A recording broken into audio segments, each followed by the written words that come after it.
Please come on up, you guys.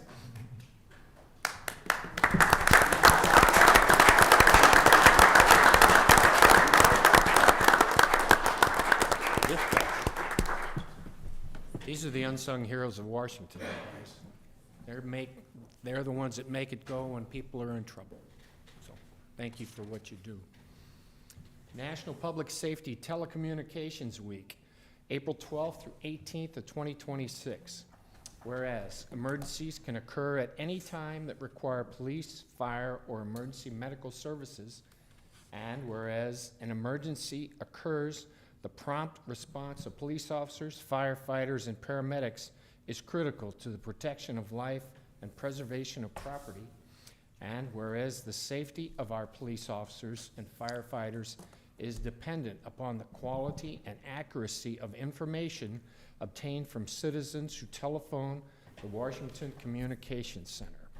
And whereas public safety telecommunicators are the first and most critical contact our citizens have with emergency services and are the single link, vital link to our police officers and firefighters by monitoring their activities by radio, providing them information, and ensuring their safety.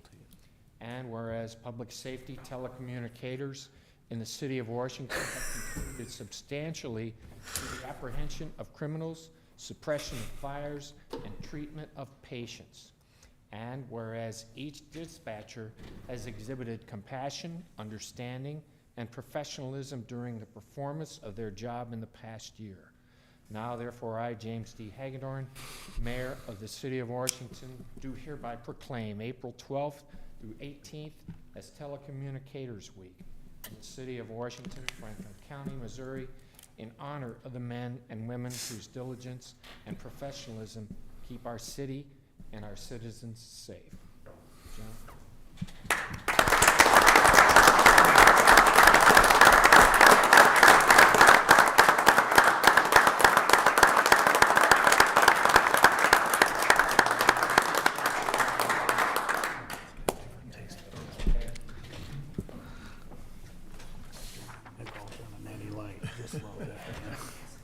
Still does the same thing. Second one, Arbor Day.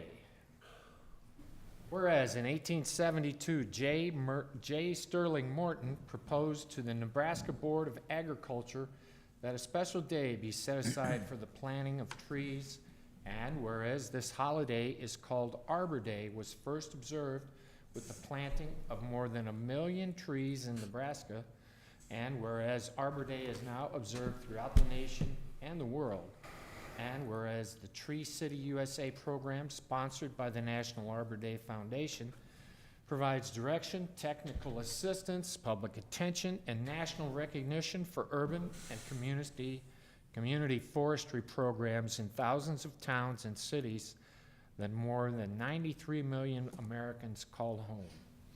And whereas the City of Washington has been a tree city for the past 21 years, and whereas trees can reduce the erosion of our precious topsoil by wind and water, cut heating and cooling costs, moderate the temperature, clean the air, produce oxygen, and provide habitat for wildlife, and whereas trees are a renewable resource giving us paper, wood for our homes, fuel for our fires, and countless other wood products.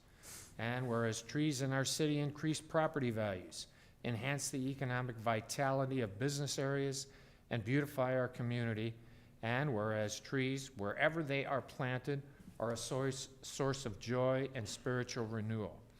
Now, therefore, I, James D. Hagedorn, Mayor of the City of Washington, do hereby proclaim April 18th, 2026 as Arbor Day in the City of Washington, and urge all our citizens to support efforts to protect our trees and woodlands, and to support our city's urban forestry program by planting trees to gladden the heart and promote the well-being of present and future generations. Is someone from Arbor Day here? Okay. Lori can be there, Arbor Day. Lori, please. Yes. Great. Would you like to say something?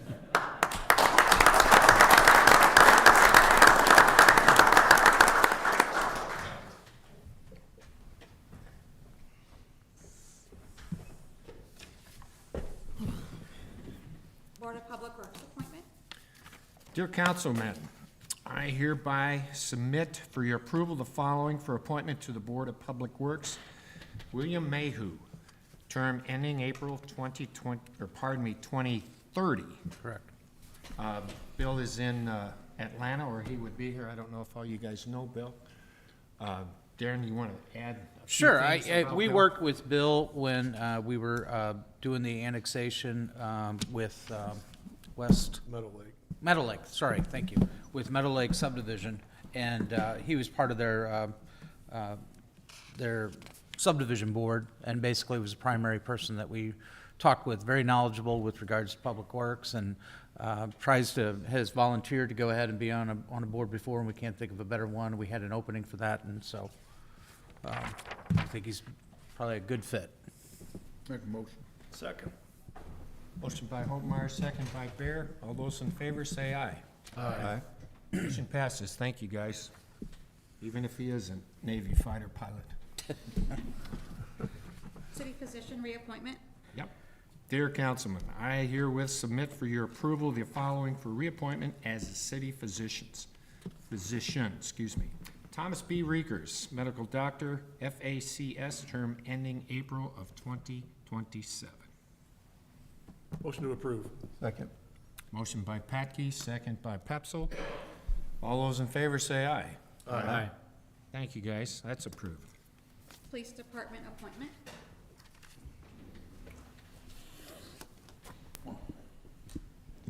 Good evening, council. I'd like to introduce Mr. Ryan Rapert. We did sponsor Ryan through the academy, so he's been technically on the books for about 6-7 months now. Yeah. Successfully completed the academy, did a great job, post-certified, so he's ready to roll. So tonight, I recommend him for appointment as a full-time police officer. Did he finish in the top 5? Absolutely. Okay. Motion to approve. Second. Motion by Patke, second by Coulter. Yep. All those in favor say aye. Aye. It's unanimous. Welcome You're with us, aboard. Ryan.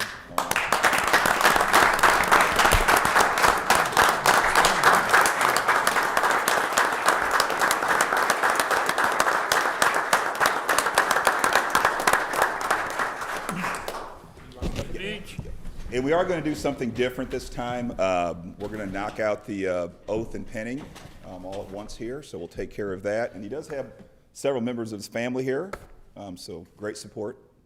There we go. Okay, I haven't stabbed somebody yet. I've got to swear. She's got to swear him in first, Doug. Go ahead. Hi, Ryan, I'm here. Okay, all you have to do is stand in front of that flag. There you go. Photo op.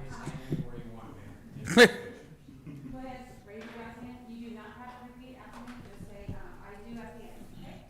I, Ryan Pepper, do solemnly swear and affirm that I possess all the qualifications prescribed by law for the office of police officer, that I will support the Constitution of the United States and the state of Missouri, the provisions of all laws of the state affecting cities of the third class, and the ordinance of the city of Washington, and faithfully demean myself in office of Alameda. Congratulations.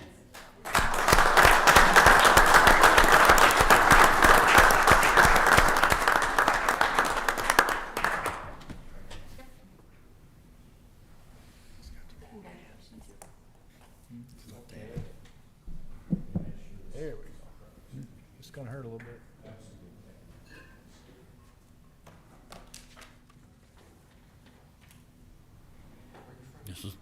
This is gonna hurt. Bravest officer yet.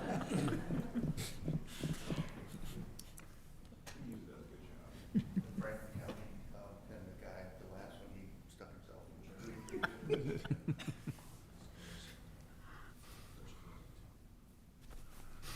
It's upside down.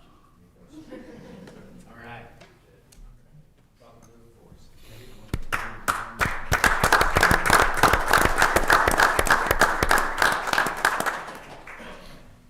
We get one every time, so I Book 'em, Daniel. Family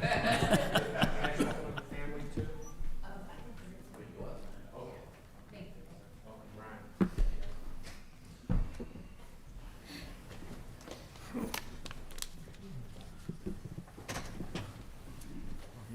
treasurer, collector, deputy treasurer, assessor, reappointments. We're all gonna run out and register. Dear council members, I herewith submit for your approval the following names for reappointment. Tammy Alsop, treasurer collector, term ending April of 2027. And Darren Lamb, deputy treasurer assessor, term ending April 2027. I'll make a motion. Second. Motion by who? Hydrich. Hydrich, second by Pepsil. All those in favor say aye. Aye. Opposed? Thank What, you, no guys. discussion? Not You this even had a no vote one time, you know, so it's like, I don't care if you don't want to do it. Washington Tax Increment Financing Commission appointments. Dear council members, I herewith submit for your approval the following for appointment to the Washington Tax Increment Financing Commission, TIF. Sandy Lucy, term expiring August of 2027. Becky Pate, term expiring August of 2028. And Daniel Tobin, term expiring August of 2027. I'll make a motion. Second. Motion by Hydrich, second by Hopmeyer. All those in favor say aye. Aye. Motion passes. Public hearings, lot coverage code change recommendation. Good evening, council. I have before you a discussion to remove our lot coverage standards from our residential zoning district. So I've got a brief presentation, and then I'll have time for questions, and then, public hearing. So who here knows what lot coverage standards are? You. Me. Great. Okay. Well, we're gonna learn what they are here today. So, why does Washington have lot coverage standards? Lot coverage. This is the maximum percent of a lot's area structures are allowed to be built on. This includes not only your primary home, but also any accessory structures on the lot. It's accessory structures with a roof. Along with minimum lot sizes, lot coverage standards were adopted in many cities to promote low-density, quote-unquote, high-quality neighborhoods. And that quote-unquote there, we're going to get into why that may or may not be sort of a falsehood. Planners at the time when these codes were, lot coverage standards were adopted, thought that these zoning tools were some of the best way to ensure adequate light and air standards. Restricting the buildable area of lots ensures large yards across Washington wherever they have been adopted. So that being said, this is a table kind of breaking down what lot coverage is, where. You've got most of our residential zoning districts from R1A to R1D. You've also got our multifamily zoning district, R3. And essentially what this means is you can build on 25% of your lot if you are in a R1A lot. You can build on 30% of your lot if you're in an R1B lot, and 35% if you're in an R3 lot. And so those other two columns are just kind of displaying some hypotheticals here. The first column is the minimum lot size, and then, if you were to build an R1A lot at the minimum lot size, you would only have 2,500 square feet of buildable area. So just kind of showing what existing lot coverage looks like in Washington. So that being said, the reason why I brought this before council is staff have noticed some issues with lot coverage and the way it's been treated.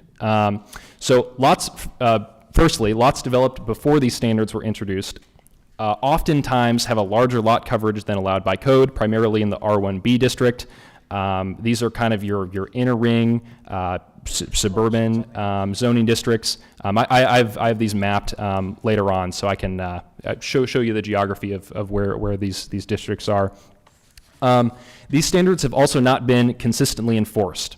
There are lots across Washington that exceed the maximum lot coverage, and this results in arbitrary decision-making from staff, as so much of the city is not currently compliant with these regulations. Even if the existing lot coverage standards had been consistently enforced, these rules do not guarantee large yards, which is kind of the primary goal of these standards.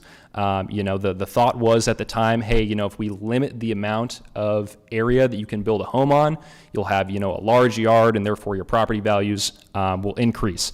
But lot coverage only regulates structures. So what that means is, by code now today, you could go in and you could pave your entire yard, which would kind of defeat the whole purpose of what lot coverage is trying to solve, which is excessive structures on your lot.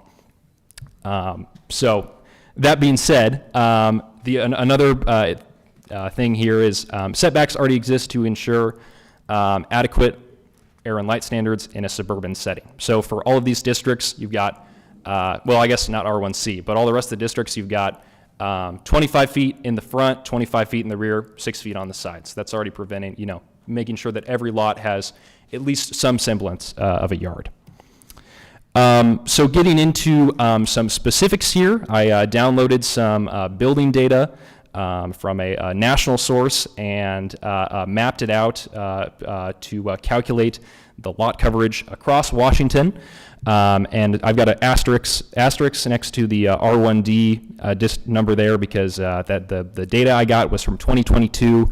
So a lot of VIX stuff along Rabbit Trail and all of Stonebridge is not included in this data. So R1D, kind of disregard that number because that's not really super accurate. But for the rest of the zoning districts, this is where staff is fairly confident that these are accurate numbers about the percent of properties that are not compliant with lot coverage standards. So we've got about 20% of properties in R1A that are not compliant with the existing standards, 12% in R1B not compliant, and around 24% of properties in R3 not compliant with these standards. And so the next couple of slides, it might be better to look up on that TV up there. We've got some maps about the geography of lot coverage. And so anything in this map that is shaded any sort of red, darker than kind of the default shade of red, is not compliant with our current lot coverage standards, meaning there is more building built than we currently allow.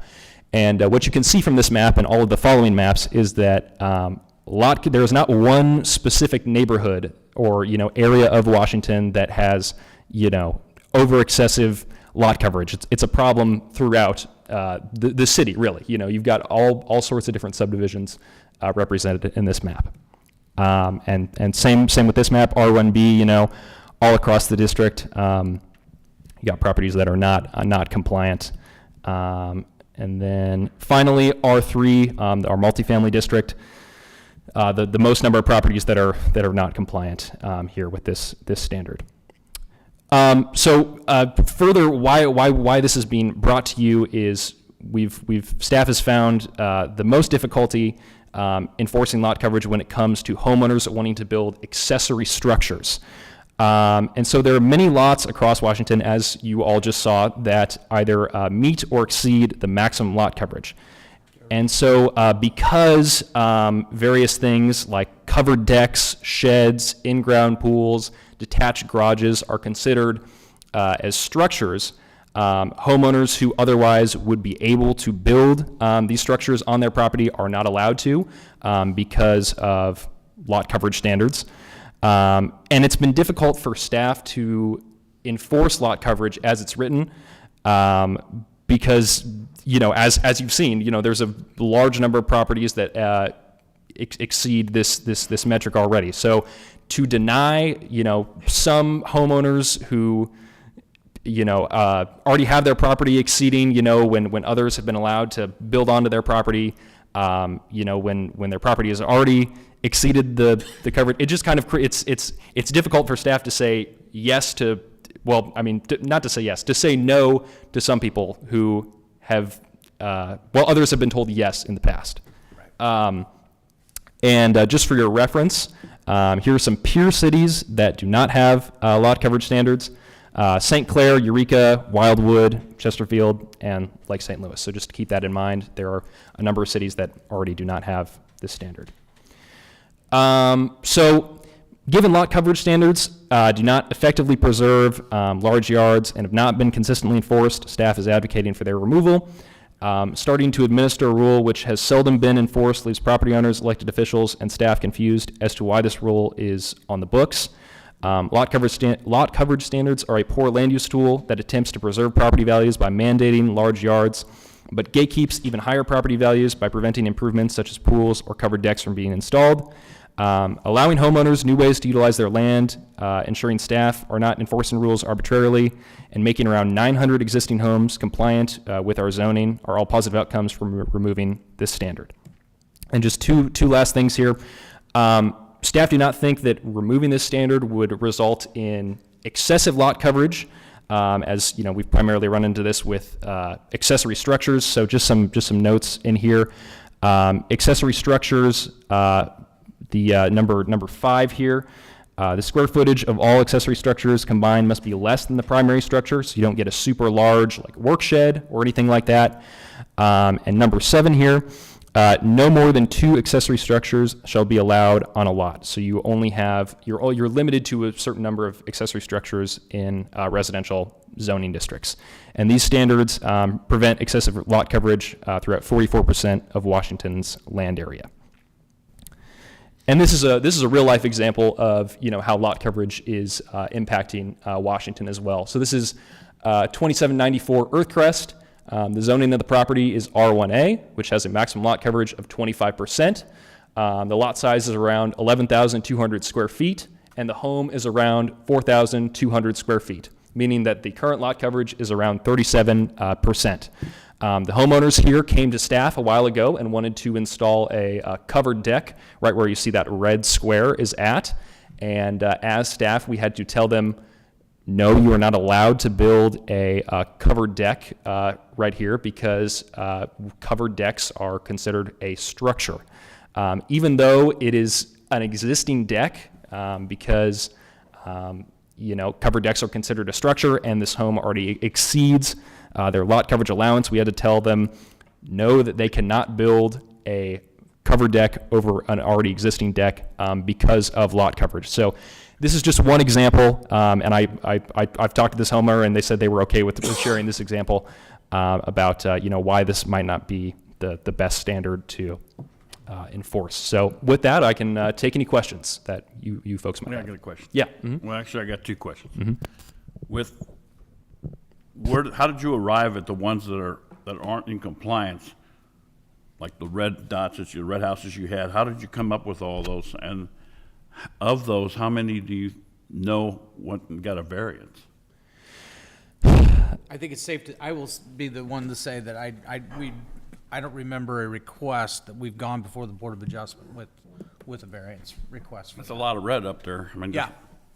Sure. how'd you find them?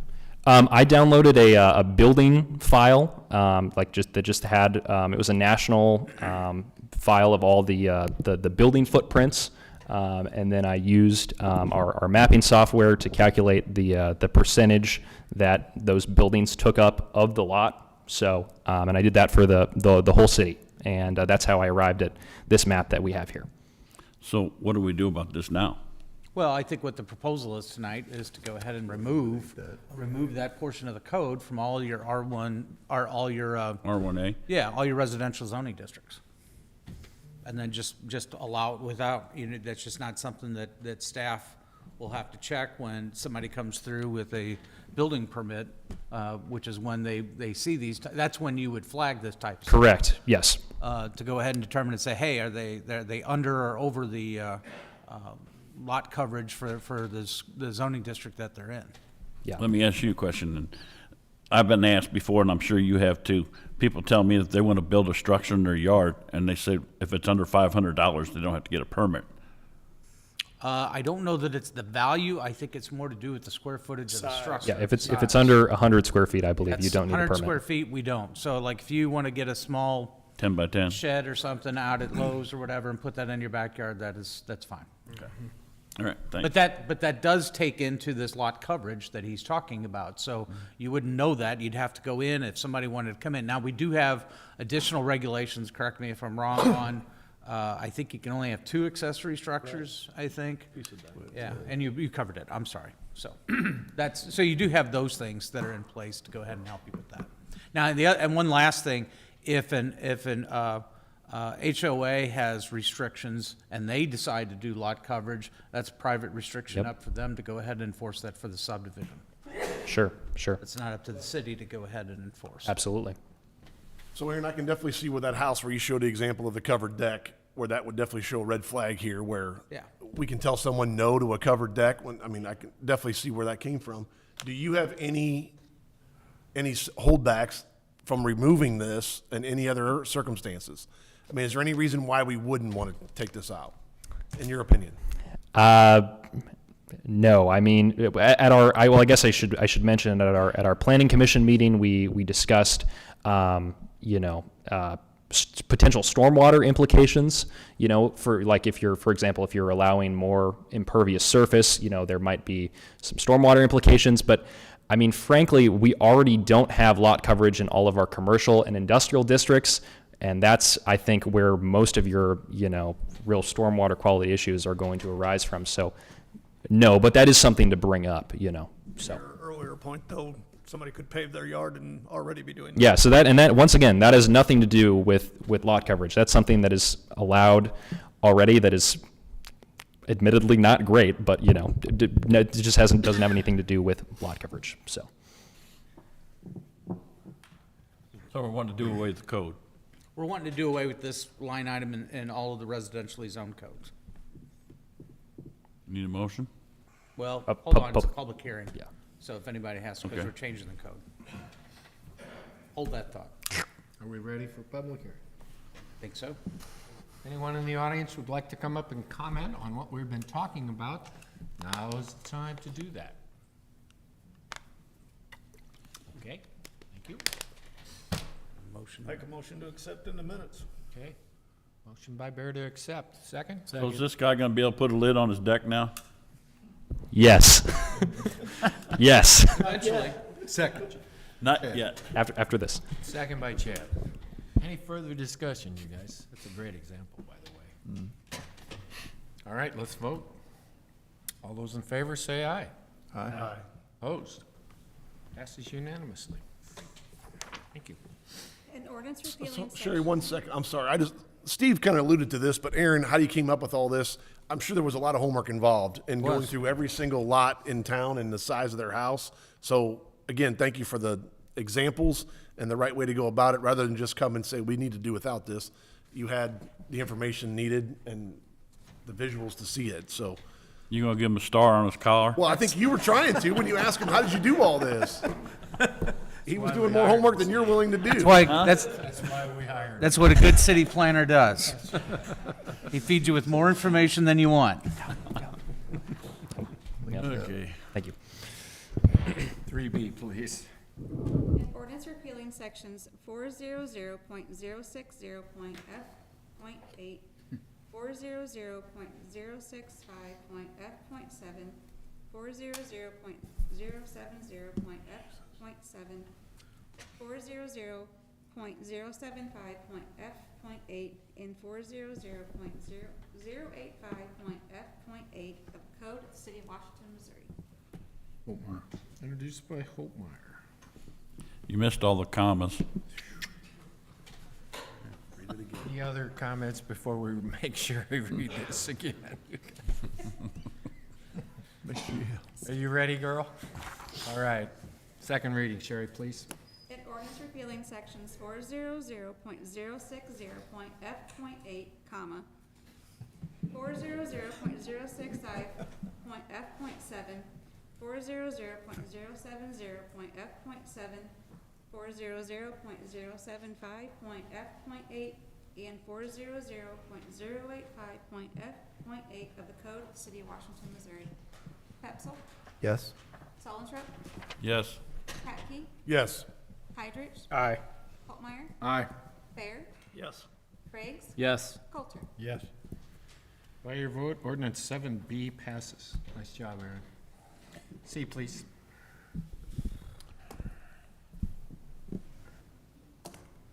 Go ahead, Aaron.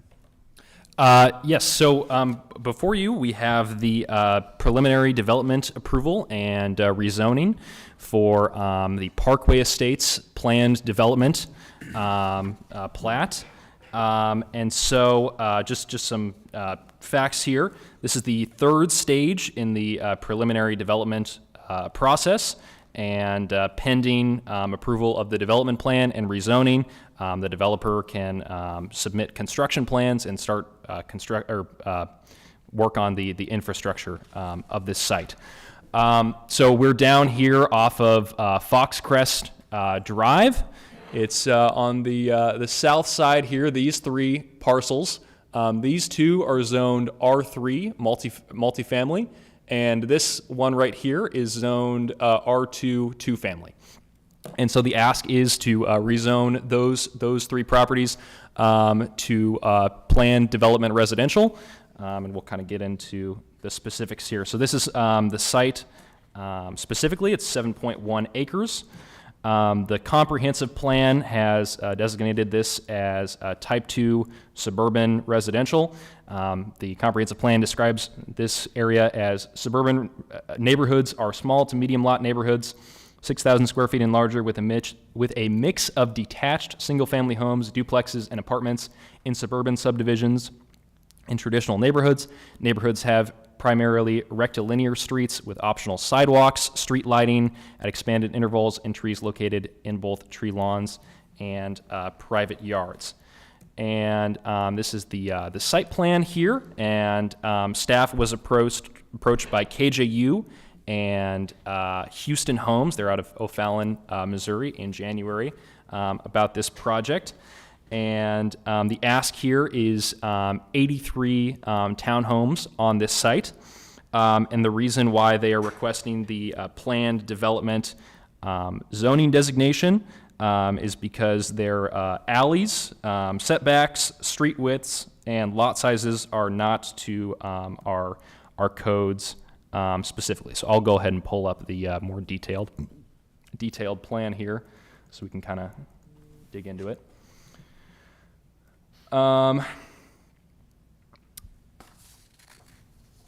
Okay, yeah, so there are 83 proposed attached single-family homes. The interior townhomes here are all rear-loaded. They will look somewhat like this. And the ones on the exterior road here are all front-loaded, meaning they're kind of your more traditional home. They'll have garages in the front. The homes kind of on the inside right here will all have garages on the back. Let's see. The street here, they're proposing a 30-foot wide street, parking limited to one side. So you will only, let me zoom out a little bit. You will only be able to park on this side of the street, the north side over here, because the thought is, if all the other homes have driveways fronting out onto the street, you're not going to have very much parking room to park anyway. And the other thing of note here is that this development includes alleys. These alleys are all not to current city code, but as it is a planned residential development, they can ask for smaller alleys as well, and they have done as such. We have these two alleys. Here, let me use this. These two alleys right here are 12 feet in length, and then this alley right here is 15 feet in length.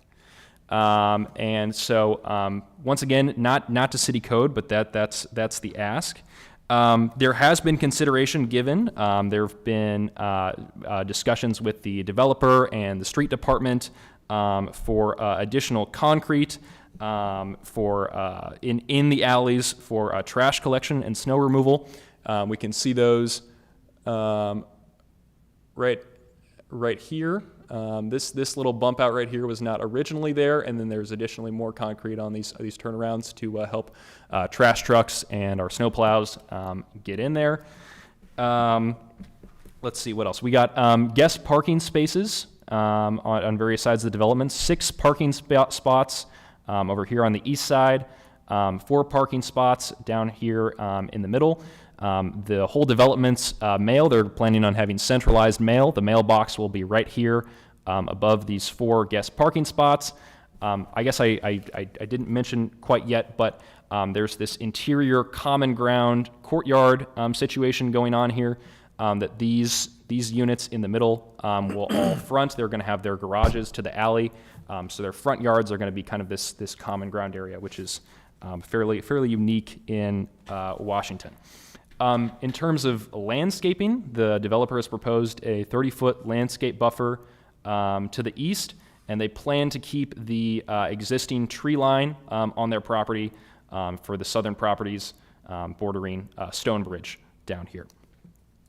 They plan to have a sidewalk along the north side of the main road here, sidewalk on one side.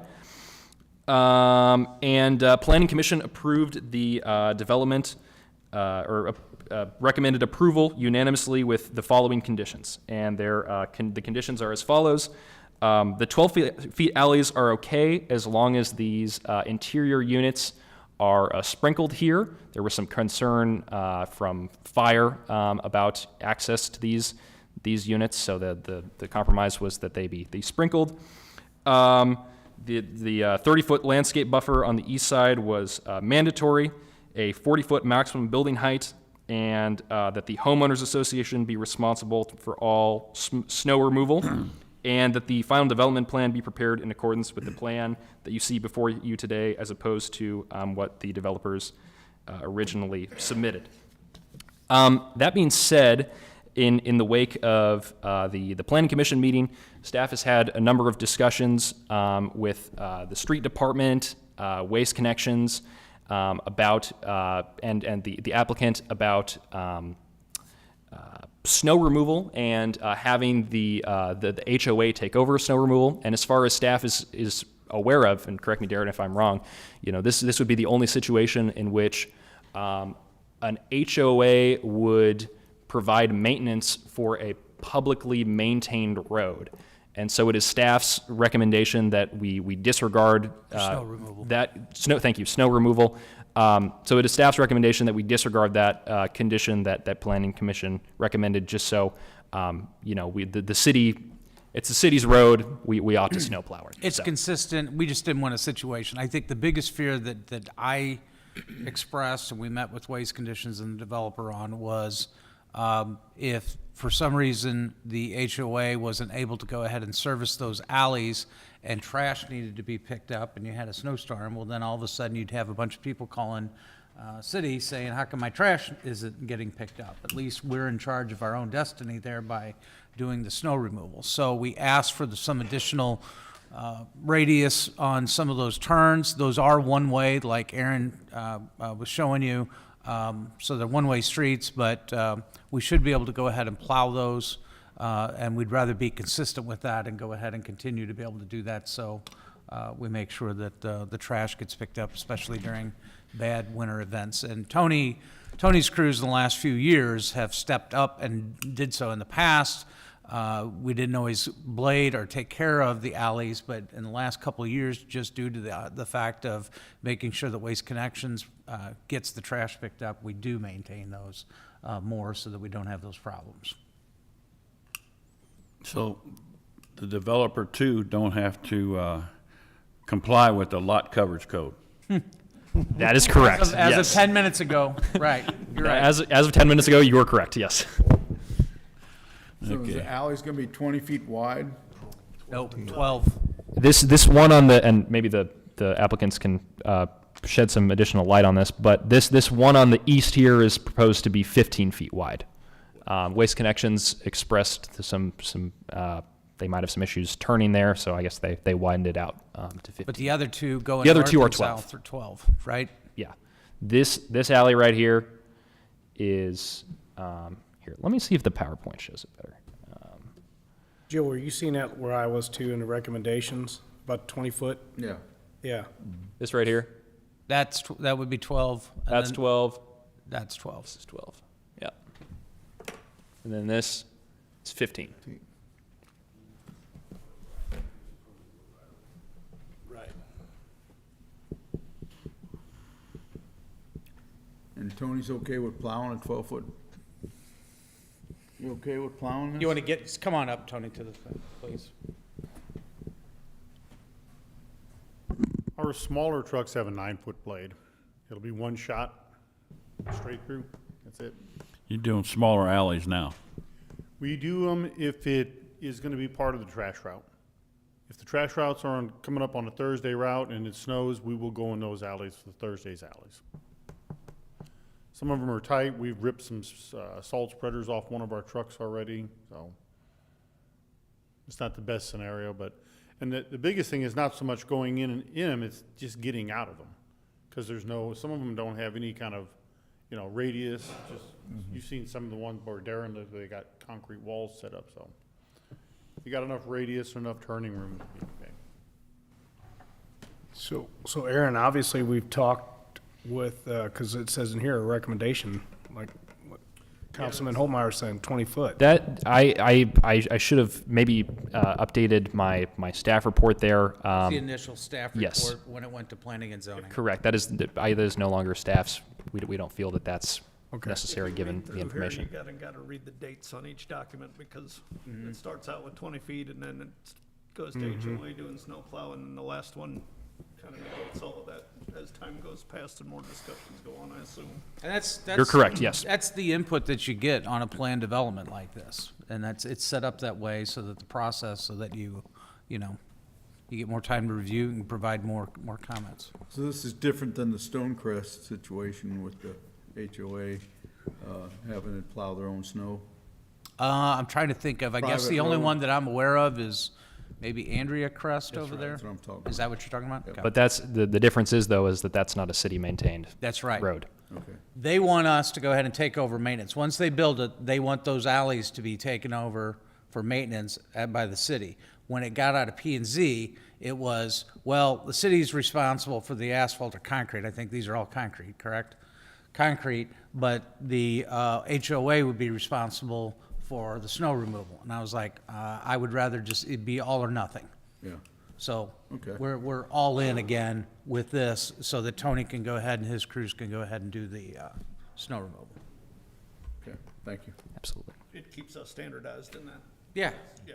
I mean, the other ones that are private, they were privately built, that's up to them to maintain those.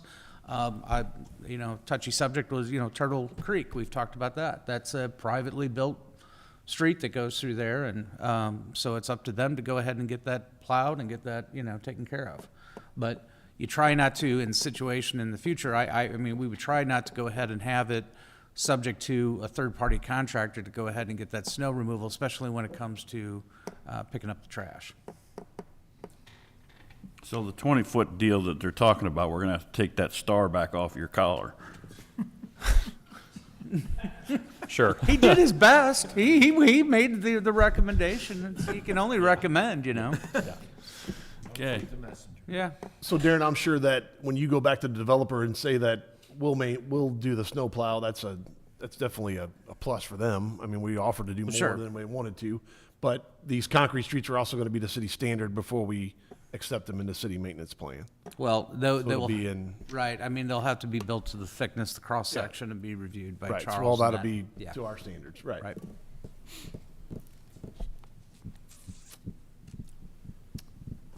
With that, if the applicants want to come up and talk about the project, if you want to. I didn't know it was Kurt.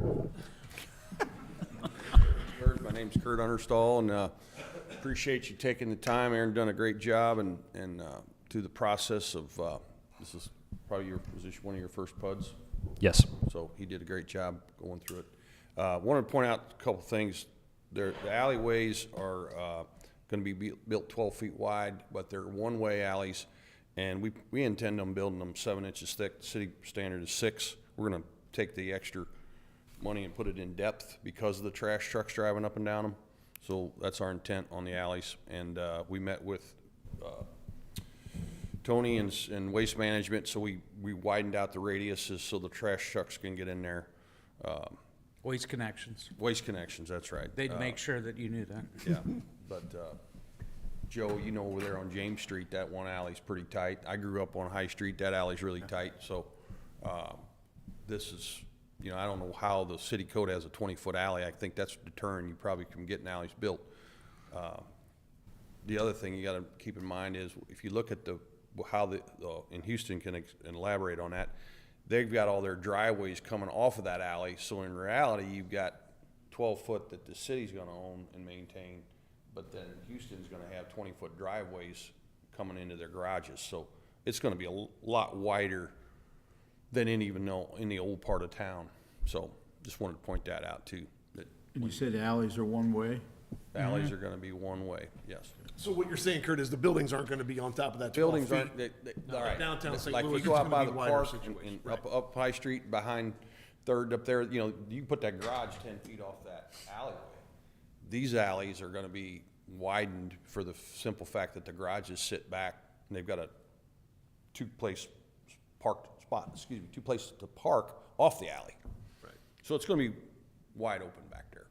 I think that's what sold most of us on Yeah, P and Z. yeah, it's pretty open fact. back there, and this is and they can talk about it, what they wanna do here, but they've done this in Newtown, and one of the concerns in the area was that we get a single-family type setup. This meets that requirement in this area, and it also, is owner-occupied facilities here. It's got sidewalks, we added sidewalks to this so that all the folks in this little development can walk over to Phoenix Park. I think, and I appreciate the fire department adding a little sliver of concrete to make this all connect, so, Foxcrest has sidewalks, so this area here is gonna be one of the most walkable developments in Washington, so I think it's gonna be good, and, I'm excited for these guys. They got a good-looking product, and I think this is much needed here in town. I've got as I mentioned in the P and Z, I had a lot of people ask me to do a townhome development. They liked what the townhomes down on Front Street. The only thing they're concerned about is they didn't have green space, where these townhomes actually offer you a little bit of green space, a little bit of yard, one little, backyard, so. But, any questions? I'll turn it over to Houston.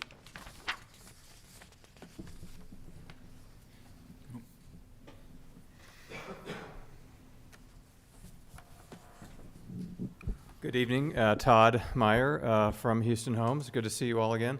I just wanted to mention also that the alleys are within a 20-foot wide right-of-way.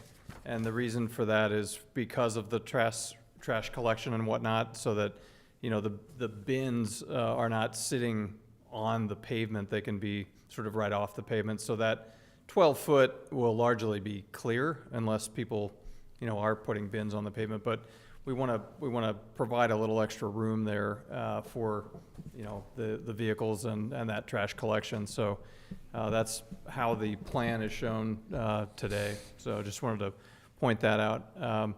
And then on the units, some of them are uphill units and some are downhill. Kurt alluded to the garages, so some of them on the uphill units, we're looking at the potential of a tuck-under garage kind of situation due to the grading on the site. So those in the center are a rear-loaded townhome, so that's why we have the alleys. They live a little bit differently than the homes that are on the perimeter, which we call a front load. So the garage door, conventional garage door on the street. The issue with that is that the majority of your elevation is taken up by your garage door, right? And so the reason that we like to offer these two different product types is that some people like that, the front of their house to be all, porch and front door and that walkability that Kurt was talking about, kind of reinforces that sense of neighborhood and more of a traditional neighborhood development. So we're trying to offer both products here, and some buyers and residents have a preference for one over the other. So that's really the goal with the land plan. I have a question. If it's a 12-foot alleyway and that's a one-way, like Joe said, how do you pick trash up on both sides? So the trucks usually will come in on one side if they have the mechanical arm that reaches out. There are some trucks that can do that on either side. I think what we're talking about mostly with the one-way would be for the general traffic day to day. If the truck needs to come down to pick up trash on the other side, that's fine. What you'll notice on the alley on the west though is that here the driveways are actually only on the east side, right? So if they were coming from the bottom of the page to the north, they would only be picking up on that right side. The other alley, they can go either way. So there's, from a trash truck standpoint, I don't think the one-way needs to apply to them specifically, but in general, we're gonna sign it so that, 99% of the traffic is going one way. You showed a few pictures that look good. Kurt mentioned Newtown. Do you have a development like this in progress now, or? These are some newer products that we're rolling out. So we've got, some similar type of land, a similar land plan like this at Newtown, but they are, at Newtown, they are detached product. We are about to build these at Newtown on some new lots. They're not built yet, but yeah, it's something where that Newtown is really very much this type of development, that traditional neighborhood development, and so if you want the conventional garage on the front of the house, it's not that. So they were trying to offer something different. We're trying to do a little bit of a hybrid here where we're offering kind of both in one development. Gotcha. Yeah.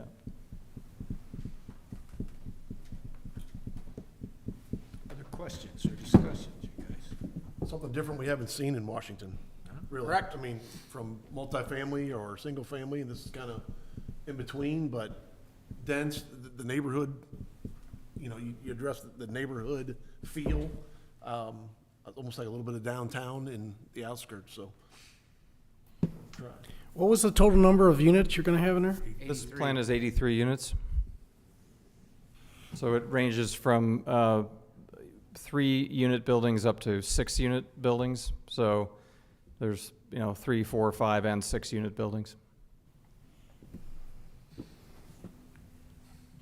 And they are all a 3-bedroom, 2-bath. The ones in the center can be designed to be a 2-bedroom if you want. Some of these are popular with kind of what we call a move-down buyer, right? Somebody who's maybe kids are out of the house and they only, maybe it's a single person or a couple. They don't need all the bedrooms. So we can they can be a 2 or 3-bedroom unit. You gonna build them as you sell them, or you gonna try to do it all at one time? We build as we sell. I think what the plan is to start at the east end, and we'll build a couple of the buildings, one of each, and that will be we'll do a display, kind of a model home, if you will, and then we will, kind of see how the sales go, and that will, the construction will follow, the sales pace or the velocity. But you do all the infrastructure first? Yeah, Kurt and Joe and their team will put all the infrastructure in, and then, we'll be following behind with the home building. Okay, Yeah. thank you. Sure. Any other questions?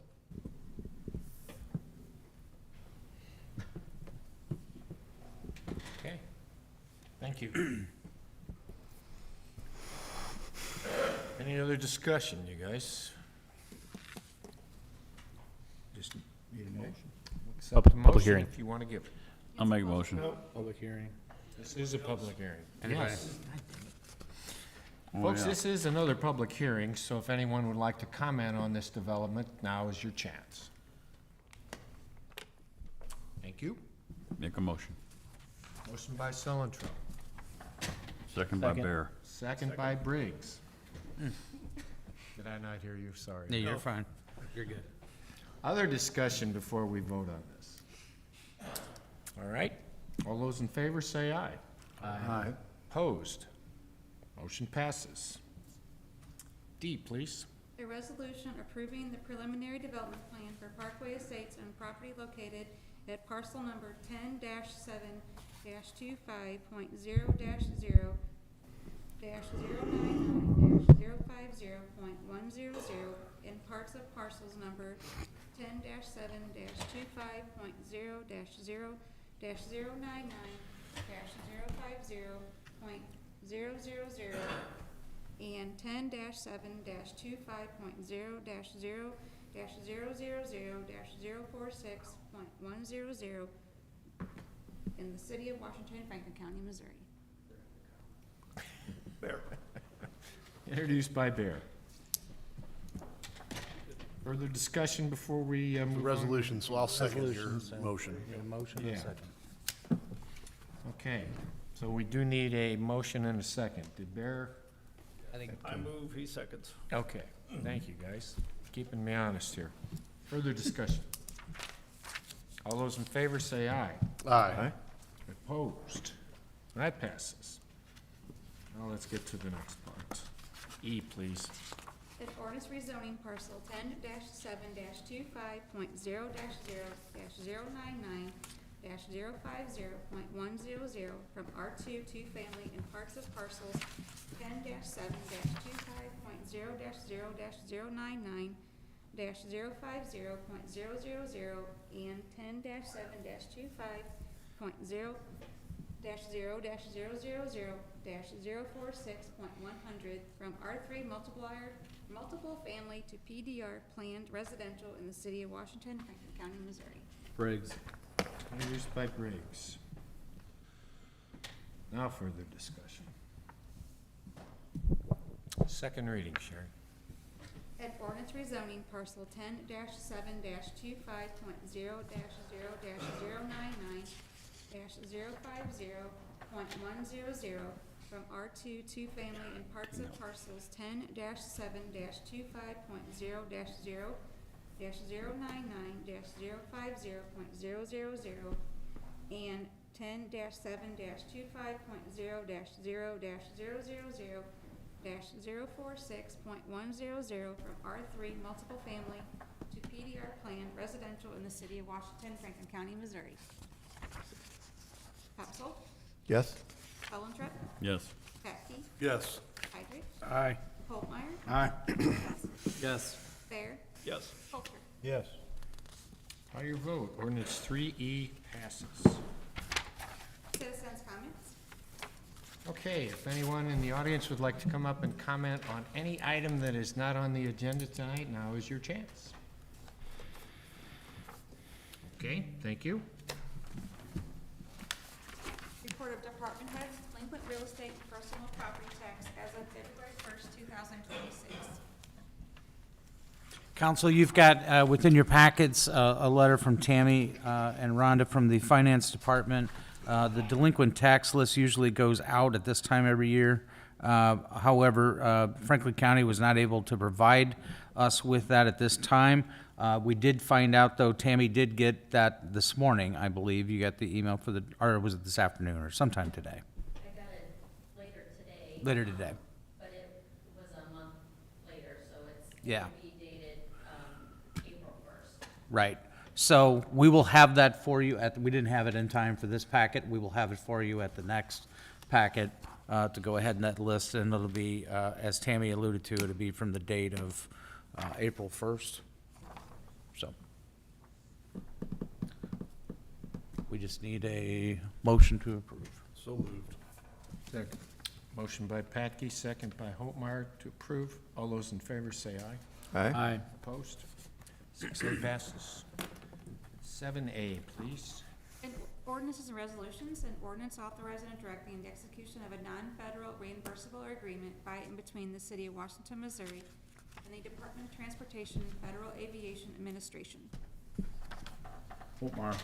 Introduced by Holtmeyer. As Charles explained during the previous meeting, this is the agreement that we have. We'll receive back 95% of these funds through FAA. Further questions or discussion? Second reading, Sherry.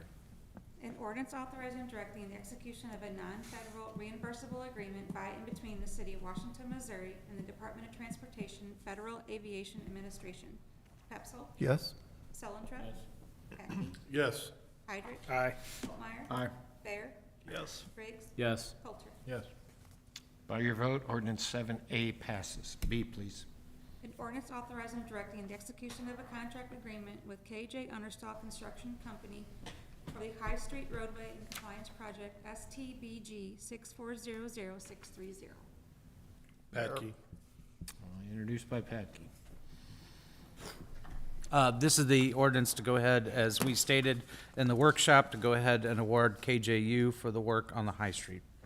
I believe you got a copy of the bids within the packet. Any other questions? No questions, discussion. Second reading. An ordinance authorizing and directing the execution of a contract agreement with KJ Understall Construction Company for the High Street Roadway and Compliance Project STBG 6400630. Pepsel? Yes. Sullentrup? Patke? Yes. Heidrich? Aye. Holtmeyer? Aye. Bear? Yes. Briggs? Yes. Coulter? Yes. By your vote, ordinance 7B passes. C, please. Kurt, is that Joe's first bid? He did good? Good, thanks.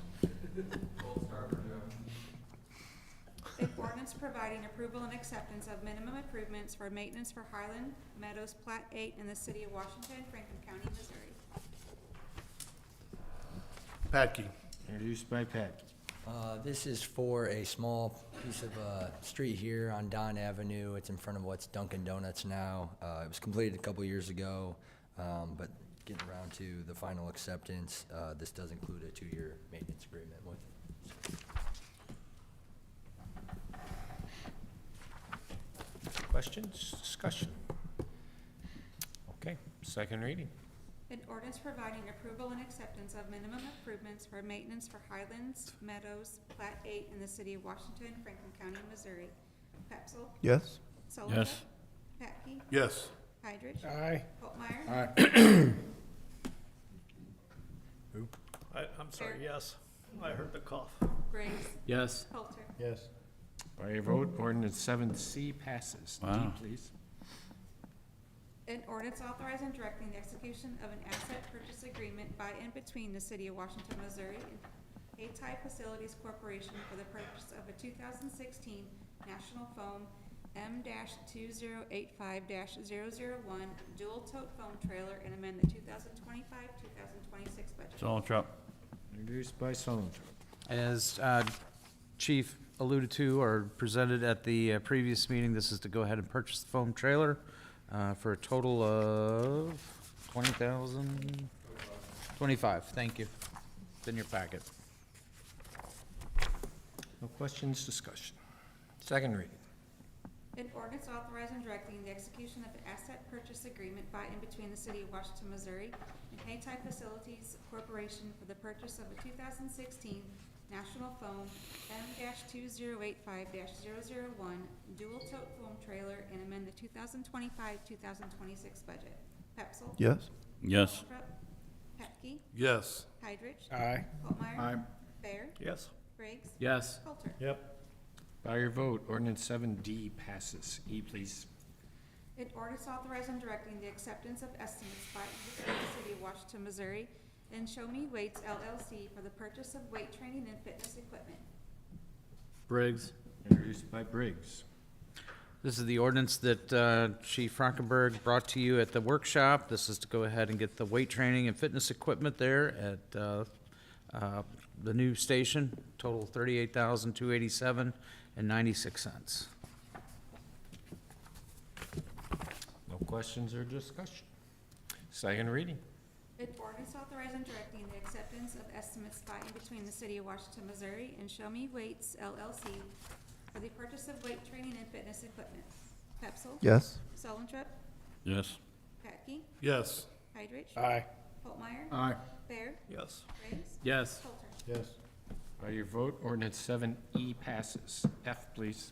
An ordinance authorizing and directing the acceptance of a bid by and between the city of Washington, Missouri and Hoffman Hillerman Nursery and Florist for grounds maintenance services. Patke. Introduced by Petke. So this is the additional grass cutting contract that we have. We have this total at $65,195. That includes the additional items that Lori and Chad provided during the workshop, and that also includes $8,400 from the fire department for their general operating budget. Further questions? Second reading. An ordinance authorizing and directing the acceptance of a bid by and between the city of Washington, Missouri and Hoffman Hillerman Nursery and Florist for grounds maintenance services. Pepsel, Yes. Solomon, No. Petke, Yes. Heidrich, Aye. Holtmeyer, Aye. Bear, Yes. Briggs, Yes. Coulter. Yes. By your vote, ordinance 7F passes. G, please. Ordinance authorizing and directing the acceptance of a bid by and between the city of Washington, Missouri and Go Green Lawn and Landscape for the Highway 100 medians maintenance services. Patke. Introduced by Petke. This is to go ahead and do the maintenance and the medians out there on Highway 100. I think as Lori and Chad brought to your attention, this is actually getting done at a cheaper price than what we have had in the past. And this Go Green was the company that we've used for the last few years. They've done a much better job of taking care of maintenance of those medians, and I think that's what led to a cheaper price to go ahead and continue to maintain it. Questions, discussion? Second reading. An ordinance authorizing and directing the acceptance of a bid by and between the city of Washington, Missouri and Go Green Lawn and Landscape Highway 100 medians maintenance services. Pepsel, Yes. Solomon, Yes. Petke, Yes. Heidrich, Aye. Holtmeyer, Aye. Bear, Yes. Briggs, Yes. Coulter. Yes. By your vote, ordinance 7G passes. H, please. An ordinance authorizing and directing the city of Washington, Missouri to enter into a sales contract with Ditch Witch for one HX20G 300-gallon vacuum excavator with options and trailer. Coulter. Introduced by Coulter.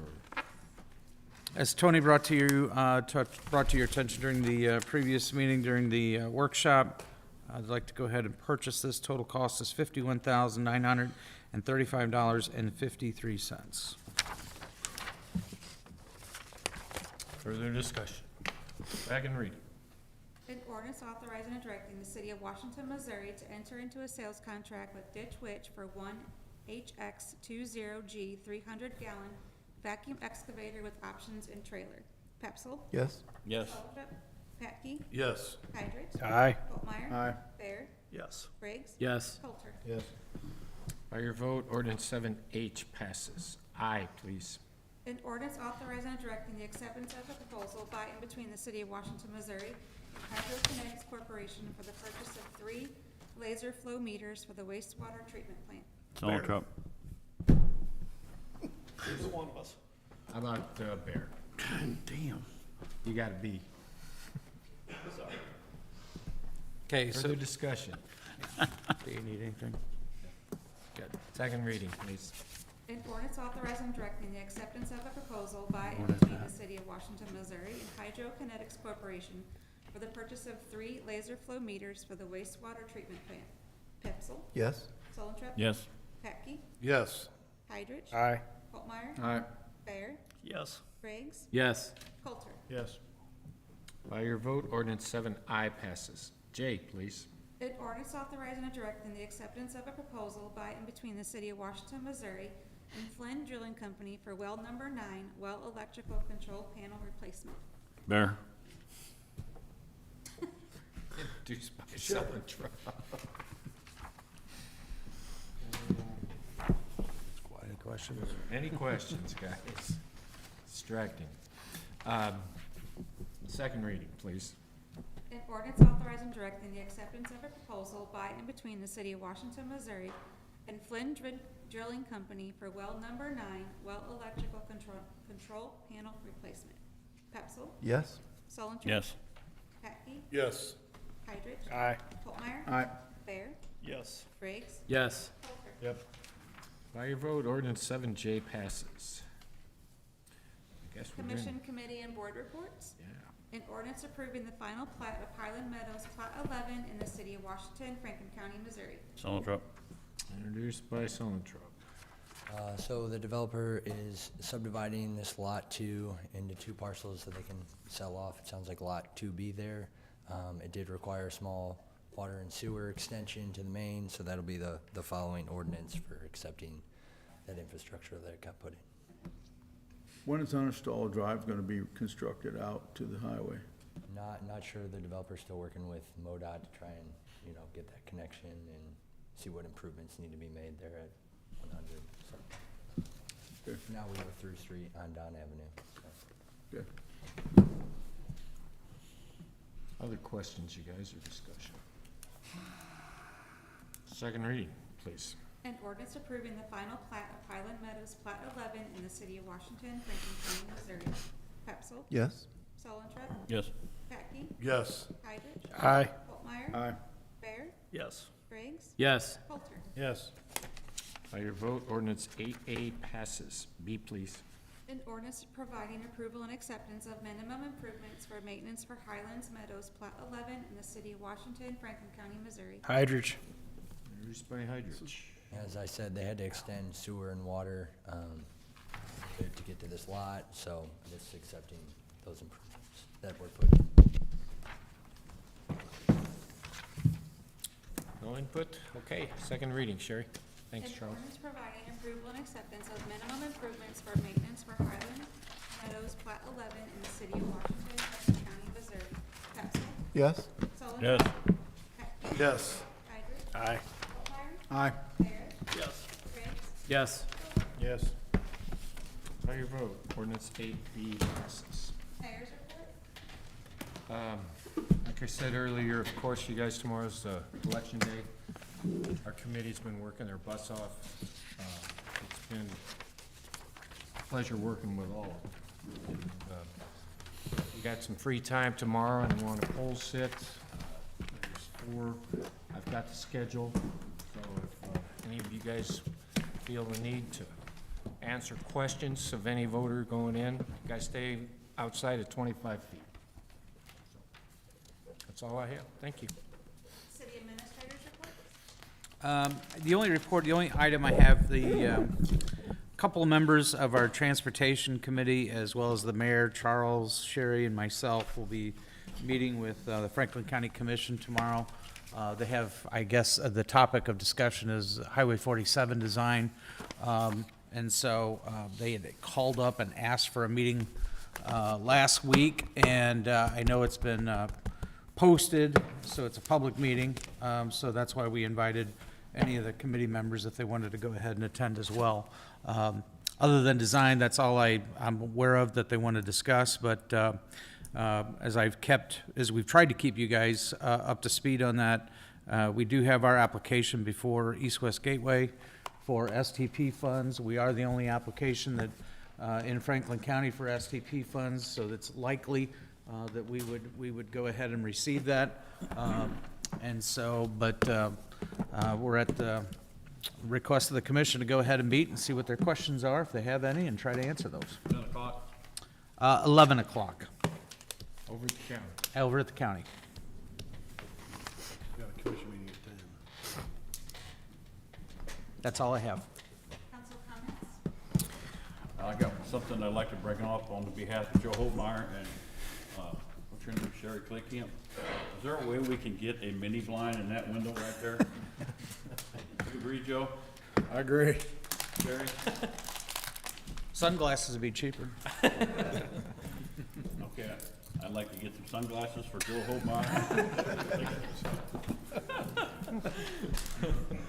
On another note, I'd like to keep Greg Scarney in your prayers. He's not doing so well. He was a past councilman, just to let you know that he's going downhill a little bit. So, thanks. And real quick, I brought this up the other night, but just if we can put it more into discussion, Jeff and I have talked about this ordinance, the time of sound, noise ordinance. If we can back that up a little bit instead of 9 o'clock at night, if we can maybe look at 8 o'clock at night. We had some problems here a week I'd have ago to or go back so. and refresh myself on that ordinance. I didn't know what time frame it was. I guess we've got I know we have certain zoning districts at certain decibel levels, And I guess, I think you're referring to construction. Yes. Oh, you Yeah, just just talked about the construction. construction. Sorry, Okay. sorry, just the construction with the breaker over, in, Stonecrest area. 6 a.m., 9 p.m.? No, it depends time of year also. It does. Yep. But it, 9 but it p.m. stayed at all consistent, times. 9 PM at all Yes, times. It's earlier certain Yeah. times. So, Stonebridge, by the way. yeah. Complaints from Stonecrest, though, Mr. Understall. Yeah, so, and then, just like to congratulate everybody that's, running tomorrow, and, you guys are doing a great job, so that's why nobody ran against you. I hope so. Motion to adjourn. Second. Motion by Solentrup, second by Patke. All those in favor say aye. Aye. We're done. Wow. Pretty good talk.